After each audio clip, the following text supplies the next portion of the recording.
Good evening. I hope you're all well and staying safe. I'm missing you all loads. The last few weeks, I've really been drawn to John 15 on a number of occasions. It's really been resounding with me. So I'm just going to read from the Message, verses 1 to 8. I am the real vine, and the Father is the farmer. He cuts off every branch of me that doesn't bear grapes, and every branch that is grape bearing, he prunes back, so it will bear even more. You are already pruned back by the message I have spoken. Live in me, make your home in me, just as I do in you. In the same way that a branch can't bear grapes by itself, but only by being joined to the vine, you can't bear fruit unless you are joined with me. I'm the vine, you are the branches. When you are joined with me and I with you, the relation intimate and organic, the harvest is sure to be abundant. Separated, you can't produce a thing. Anyone who separates from me is dead wood, gathered up and thrown on a bonfire. If you make yourselves at home with me, and my words are at home in you, you can be sure that whatever you ask will be listened to and acted upon. This is how my Father shows who he is.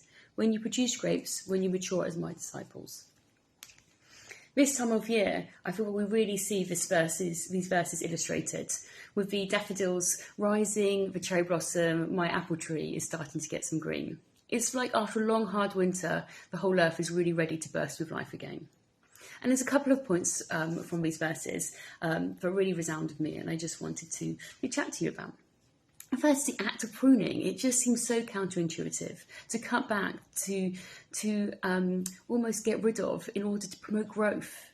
But yet we know that the bushes that we do this to, the rose bush, that we just cut back so far and so hard, actually produce the most beautiful flowers. At this time, with this isolation, it feels like we're being pruned. We are away from family and friends. We are missing things like work and things that really add to our daily lives and a view of who we are.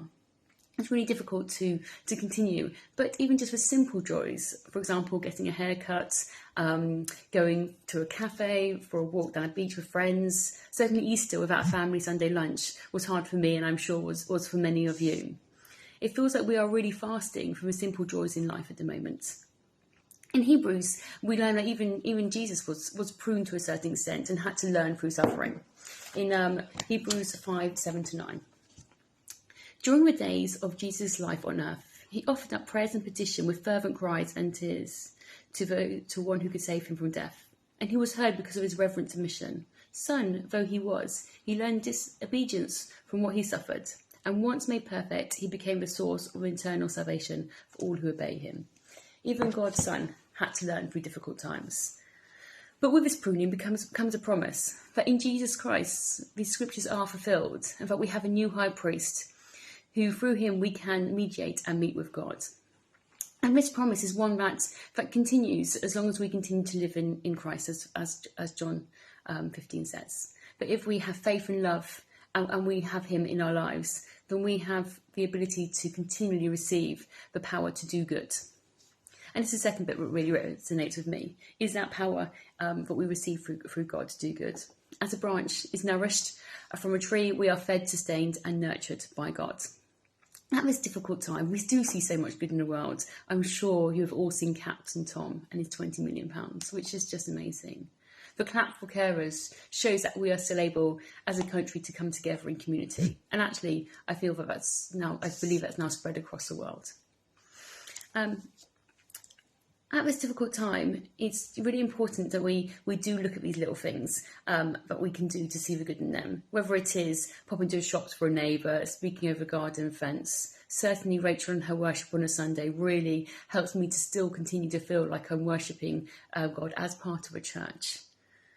And I think these good things give us a chance to think about how actually are we growing and how are we leaning on God. Certainly over this time, I've really looked to spend time with God and lean on him when I'm feeling lonely, and really asked for him to grow in me those fruits of the Spirit, but also the ability to have empathy and understanding for those who are finding this time difficult.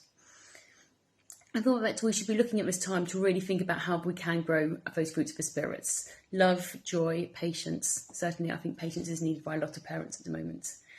Kindness, goodness, faithfulness, gentleness, and self-control.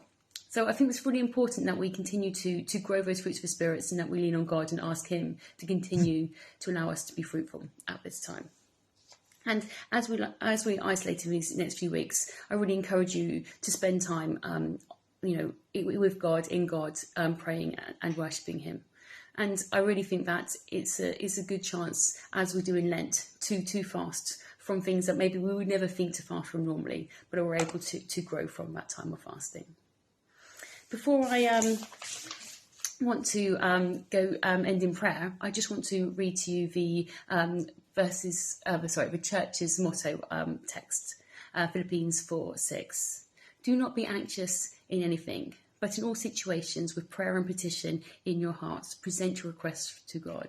And the peace of God, which transcends all understanding, will guide your hearts and your minds. So let us pray. Lord, I just want to thank you for the amazing blessings that you have been giving us over these last few weeks, for ways in which you are able to help us communicate and look after and care for each other. I really pray that you are able to allow us to grow, to continue to be fruitful, and to really spend some time with you and really learn some of those traits of the fruit of the spirits. I pray that you are with all those in Lisbury and those around the world who are fearful and who need understanding and peace at the moment, Lord. And really just pray for the future, for the hope that it holds, and this continued community spirit, that this continues after the crisis, and we're able to continue in Lisbury to reach out to the community. Amen.